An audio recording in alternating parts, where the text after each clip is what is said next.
মহান রব্বুল কারীমের দরবারে লাখ কোটি শুকরিয়া। মহান মালিক আমাদেরকে দুনিয়ার সকল প্রকার ফিতনা থেকে হেফাজত করে আমাদেরকে আল্লাহর মেহমান হিসেবে তার এই ঘরে বসার তৌফিক দান করেছেন। দিল থেকে শুকরিয়া আদায় করেছেন আলহামদুলিল্লাহ।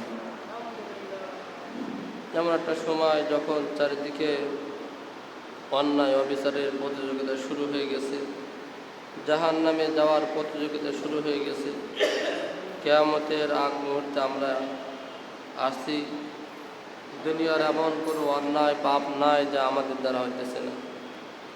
আল্লাহ তাআলা সকল প্রকার আসমানি গজব থেকে জাতিকে হেফাজত করে।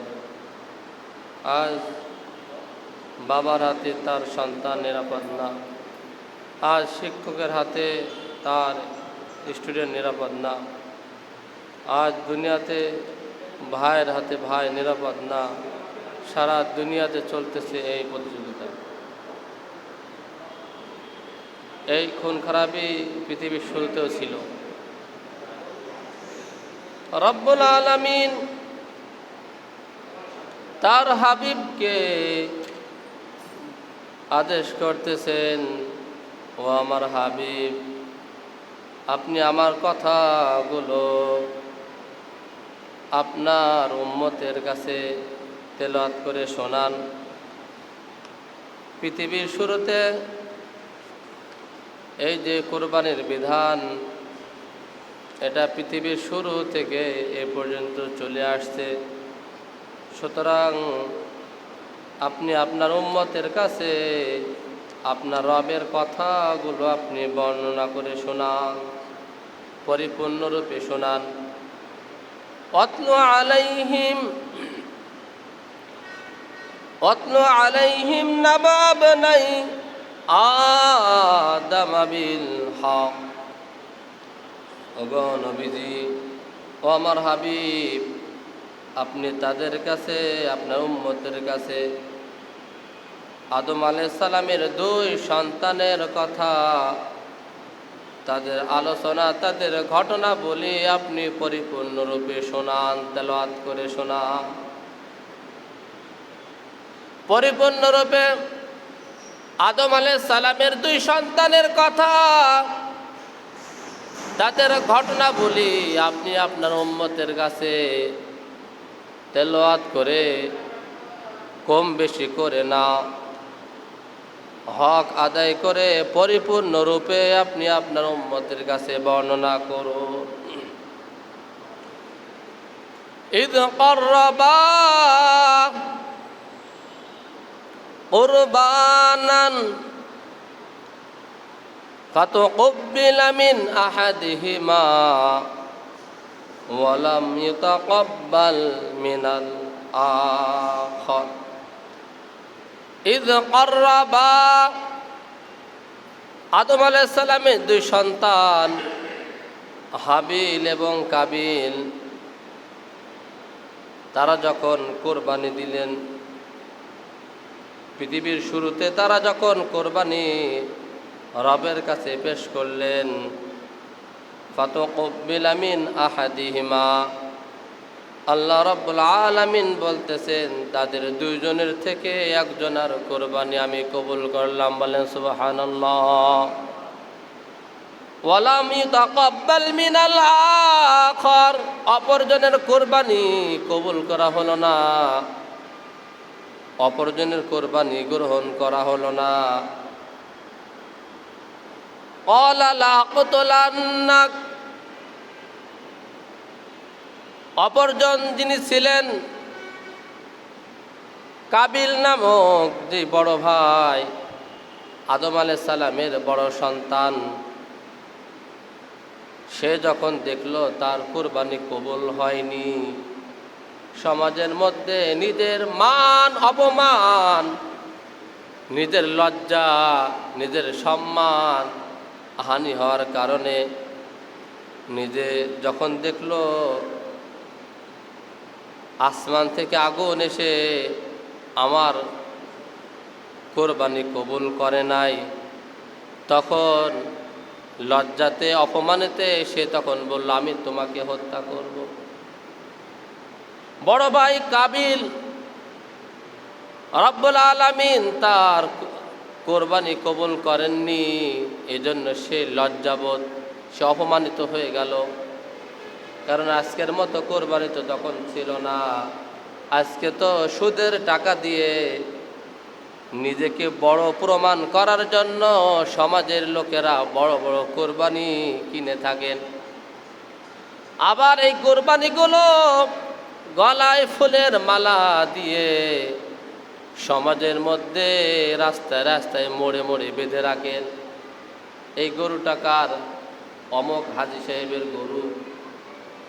হাজী সাহেব আবার দেখলাম বড় গরুর ছবিটা তুলে ছবি নিজের সাথে সেলফিতে তার ফেসবুকের আইডিতে রেখে দিয়েছে। ফুলের মালা দিয়ে বড় করে 3 লক্ষ টাকা, 5 লক্ষ টাকা। মনে হয় 100 টাকার অঙ্ক যত বেশি হবে সে তত বড় মুত্তাকি হবে। আজকেও যদি হাবিল আর কাবিলের মতো কুরবানি হতো, সকল মুনাফিকগুলো সমাজের মধ্যে চিহ্নিত হয়ে পত্রিকায় তাদের নাম চলে আসতো। তখন আর ব্যাংকের কর্মকর্তা 5 লক্ষ টাকা দিয়ে কোরবানি করে নিজেই বড় দাবি করতে পারতো না। ঠিক কিনা বলে? কারণ রব্বুল আলামিন তখন কোরবানি আসমান থেকে যার কোরবানি, আসমান থেকে আগুন এসে যার কোরবানিটা জ্বালিয়ে দিবেন, সমাজে হাজার হাজার লক্ষ লক্ষ মানুষ বুঝবে রব্বুল আলামিন এই আব্দুল্লাহর কোরবানিটা কবুল করেছে। আবার যার কোরবানি আগুনে জ্বালাই দিবে না, নিবে না, সমাজের সকল লোকেরা মনে করবে এই লোকের কোরবানি কবুল হয় নাই, এই লোকের কোরবানির মধ্যে হয়তো কোনো না কোথাও ভেজাল ছিল। কবুল কোরবানি কবুল হলেও বোঝা যেত, কবুল না হলেও সমাজের লোকেরা বুঝতে পারত। কিন্তু আজকের এই দুর্নীতি সমাজে, দুর্নীতিগ্রস্ত সমাজের মধ্যে কে হালাল টাকাতে কোরবানি করে, কে মানুষ দেখানোর জন্য কোরবানি করে, তার পার্থক্য সমাজে নির্ণয় করা যায় না।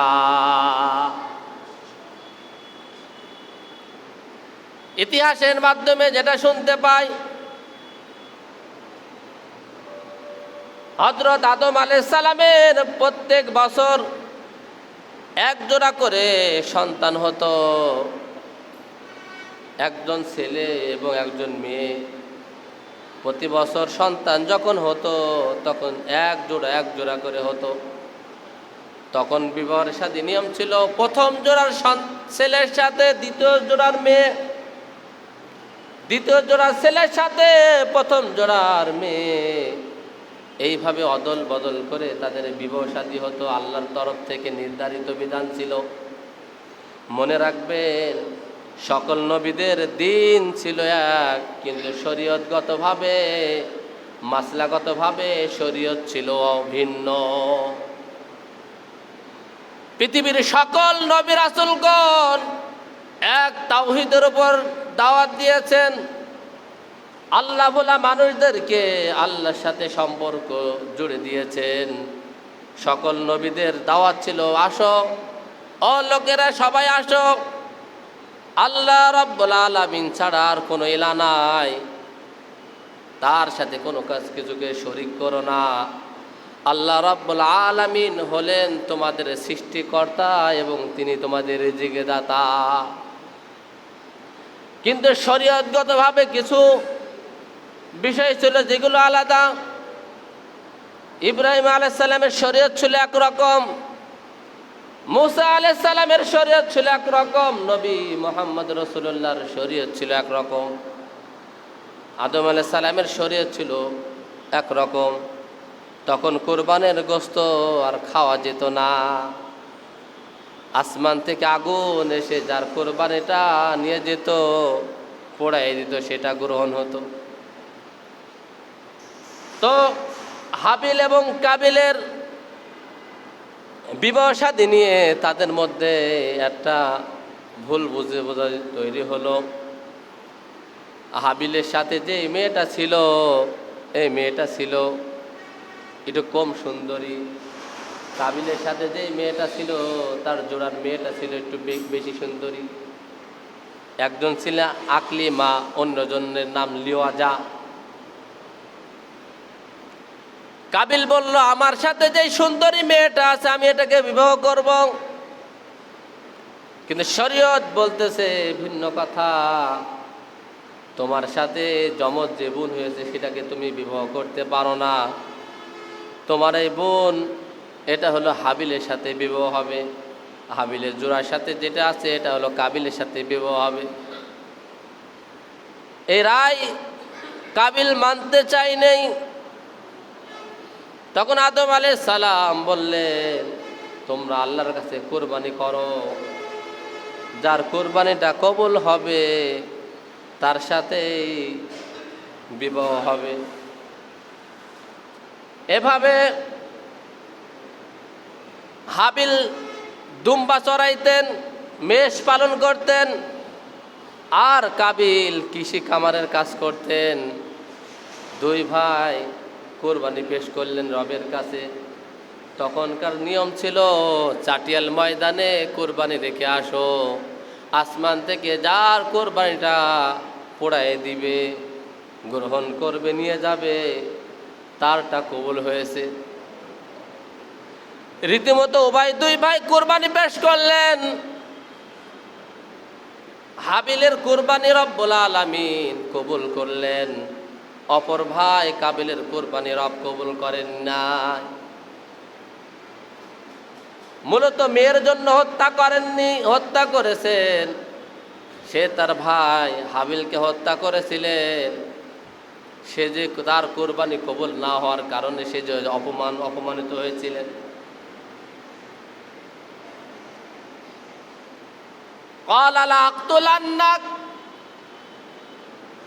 কাবিল বলল, আমি তোমাকে হত্যা করব, তোমার জন্য আমি অপমানিত হয়েছি, আমি তোমাকে হত্যা করব। ক্বালা ইন্নামা ইয়াতাকাব্বালুল্লাহু মিনাল মুত্তাকিন। হাবিল বললেন, ইন্নামা ইয়াতাকাব্বালুল্লাহ, সারা পৃথিবীর সকল মানুষের জন্য জীবনের শেষ মুহূর্তে সবচেয়ে বড় সবক দিয়ে গেলেন। বলেন সুবহানাল্লাহ। ও হাজী সাহেব শোনো, ইন্নামা ইয়াতাকাব্বালুল্লাহ, রব্বুল আলামিন ঘোষণা করছেন, তামাম দুনিয়ার সবাই তো কোরবানি দিতে পারে, সবাই কোরবানি করতে পারে, কিন্তু একটা কথা মনে রাখো, একটা কথা স্মরণ রাখো, রব্বুল আলামিন কেবল মুত্তাকিদের থেকে কোরবানি গ্রহণ করেন। বলেন সুবহানাল্লাহ। ইন্নামা ইয়াতাকাব্বালুল্লাহ, নিশ্চয় আপনার রব মুত্তাকি যারা, খোদাভীরু যারা, একমাত্র শুধু তাদেরটাই শুধু কবুল করে থাকে। ইন্নাল্লাহা লা ইয়ানজুরু ইলা সুওয়ারিকুম ওয়া আমওয়ালিকুম। আল্লাহর হাবিব তার হাদিসের মধ্যে বলতেছেন, ও আমার উম্মতেরা, আল্লাহ রাব্বুল আলামিন কোন বান্দার চেহারার দিকে তাকান না। রব্বুল আলামিন তোমাদের চেহারার দিকে তাকান না। কে কত সুন্দর, কে কত বংশীয়, কে কত মর্যাদাবান, কে মন্ত্রী আর কে মেম্বার আর কে রিক্সা চালক, রব্বুল আলামিন তোমাদের চেহারার দিকে তাকান না। তোমাদের সম্পদের দিকে তাকান না, কে কত সম্পদ, কত বড় কোরবানি পেশ করলেন, কে 5 লক্ষ টাকার কোরবানি পেশ করলেন, আর কে 10,000 টাকার কোরবানি পেশ করলেন। রব্বুল আলামিন এই হাদিসের মধ্যে বলতেছেন, আল্লাহর হাবিব বলতেছেন, রব তোমাদের আমলে, তোমাদের সম্পদের দিকে তাকান না। তোমাদের চেহারার দিকে তাকান না। আল্লাহ রাব্বুল আলামিন তোমাদের চেহারার দিকে তাকান না, তোমাদের সম্পদের দিকেও তাকান না। কোন দিকে তাকান? ওয়ালাকি ইয়ানজুরু ইলা কুলুবিকুম ওয়া আমওয়ালিকুম। রব্বুল আলামিন তোমাদের দিলের দিকে তাকান, বলেন সুবহানাল্লাহ। রব্বুল আলামিন তোমাদের দিলের দিকে তাকান।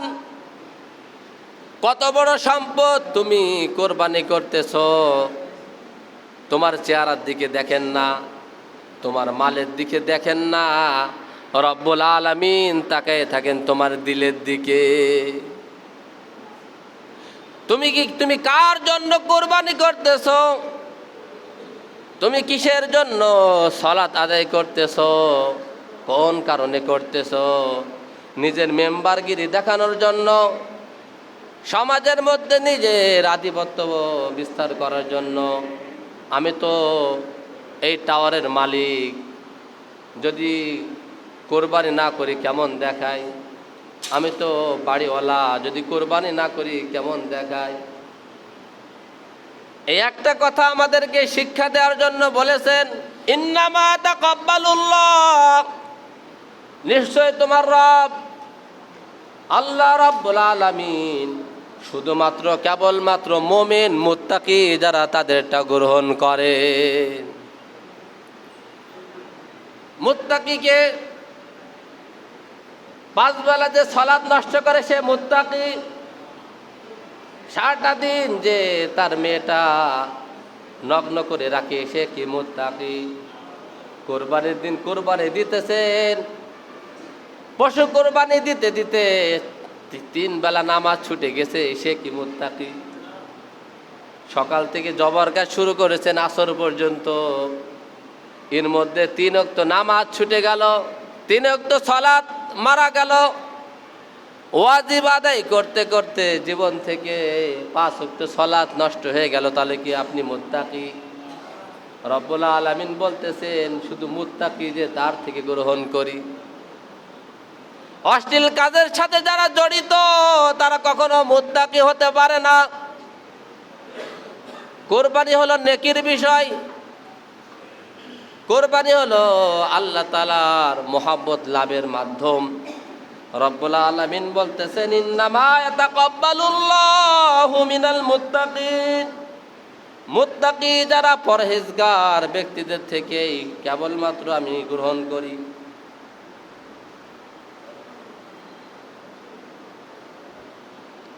অন্য একাতে ইব্রাহিম আলাইহিস সালামের জীবনী বর্ণনা করতে যে বলতেছেন, ফালাম্মা ক্বালা ইন্নী যাহিবুন রাব্বি হাবলি মিনাস সালিহিন।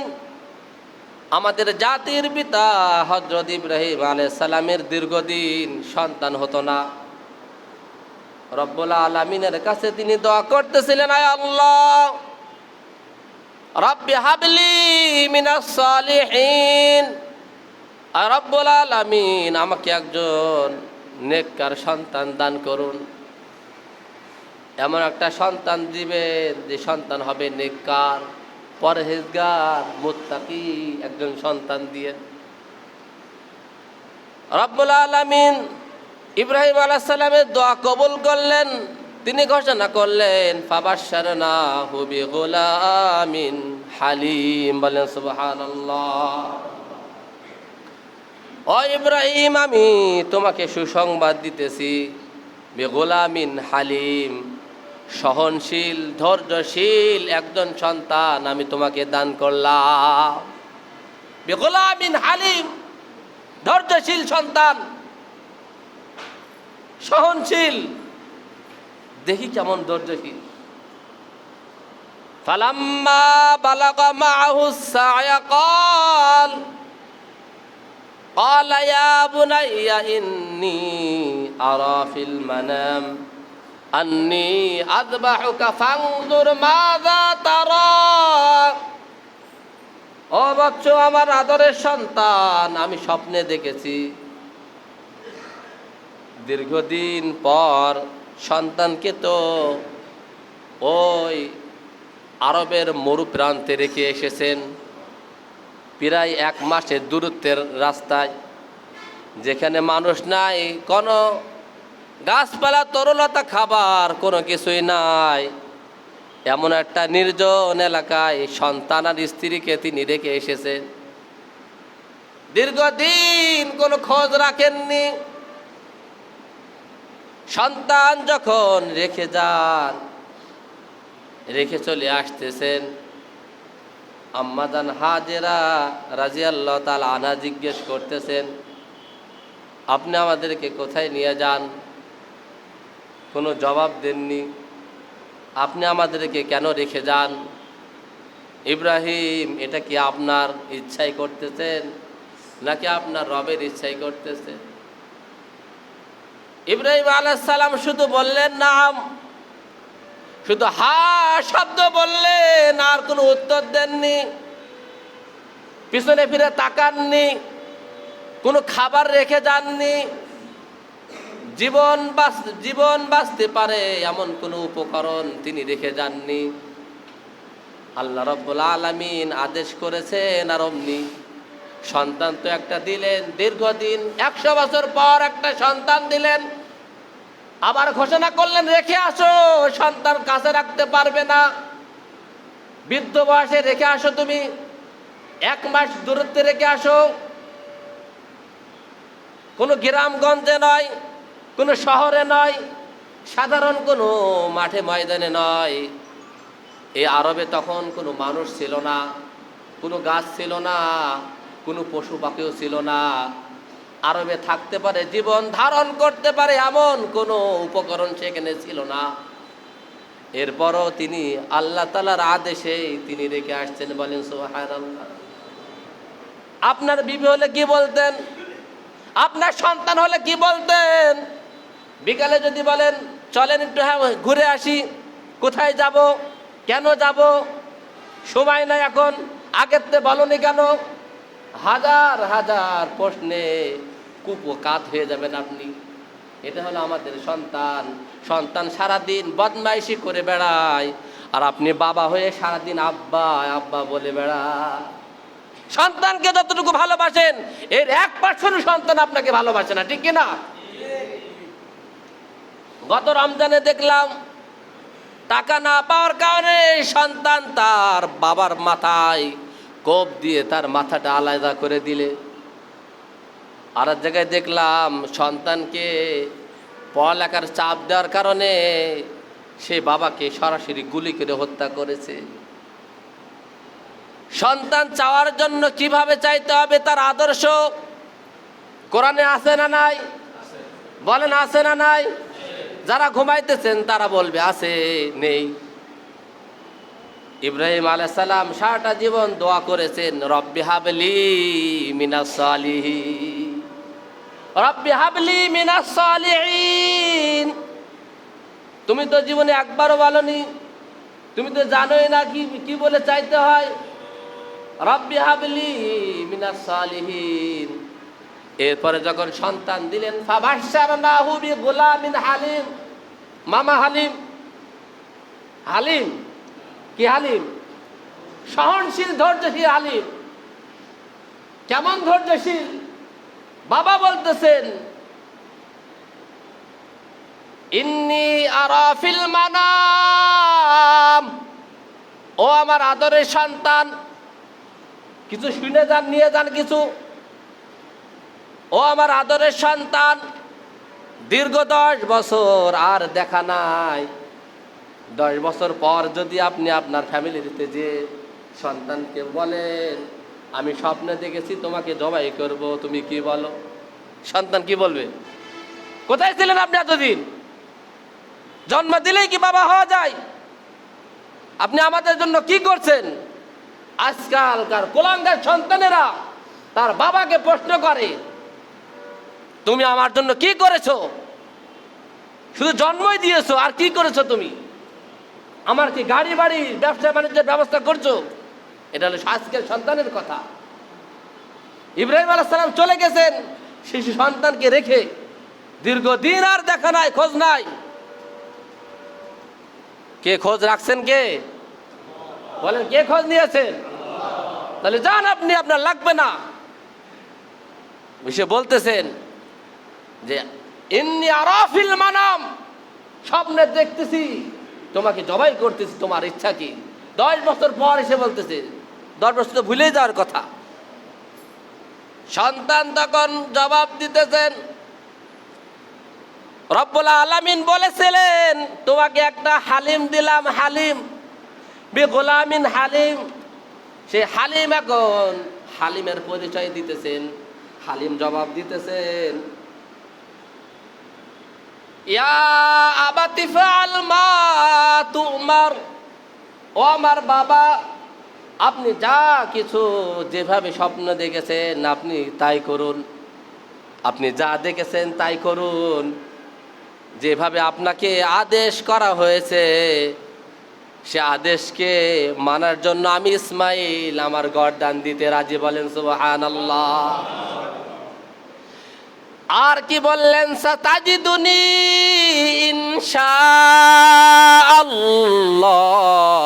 মিনাস সাবিরিন। বলেন সুবহানাল্লাহ।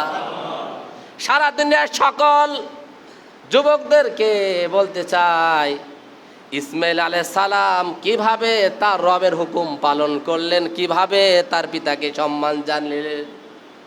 সাতাজিদুনি ইনশাআল্লাহ, আমার বাবা আপনি আমাকে আল্লাহর জন্য কুরবানি করে দিন।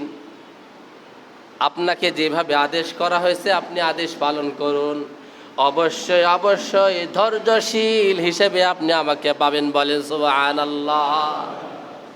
বি গোলামিন হালিমের পরিচয়, এমন একটা সন্তান দিব ইব্রাহিম, সন্তান দিই নাই, 100 বছর সন্তান না দিয়ে পরীক্ষায় রেখেছি তোমাকে।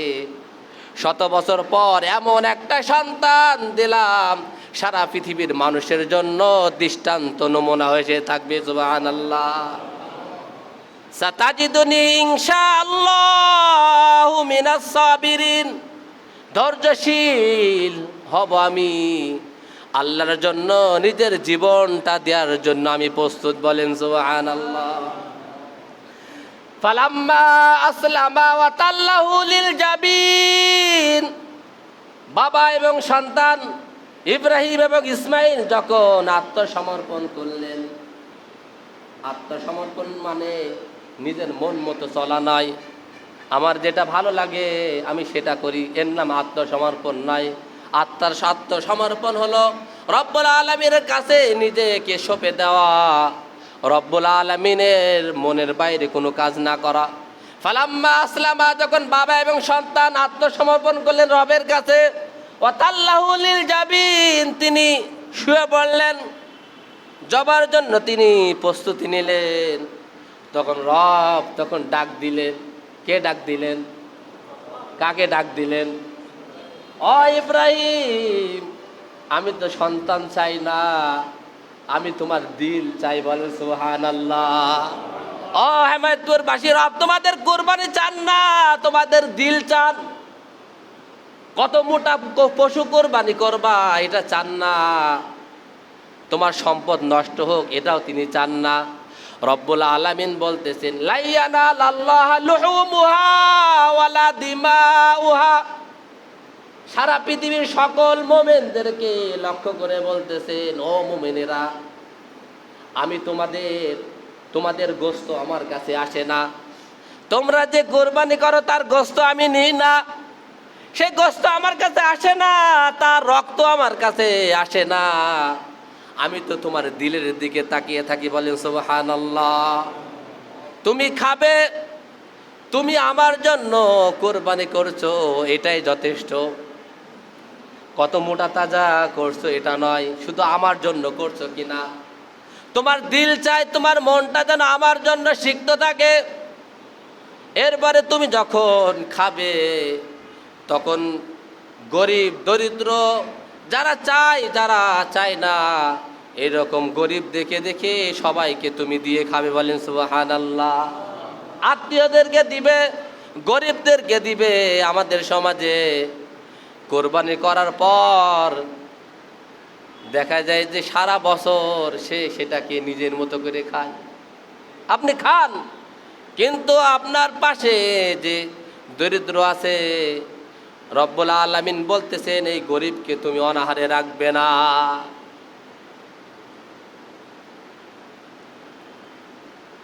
ওয়ানাদাইনাহু আইয়া ইব্রাহিম, রব তার ইব্রাহিম আলাইহিস সালামকে ডাক দিলেন, নিজে ডাক দিলেন।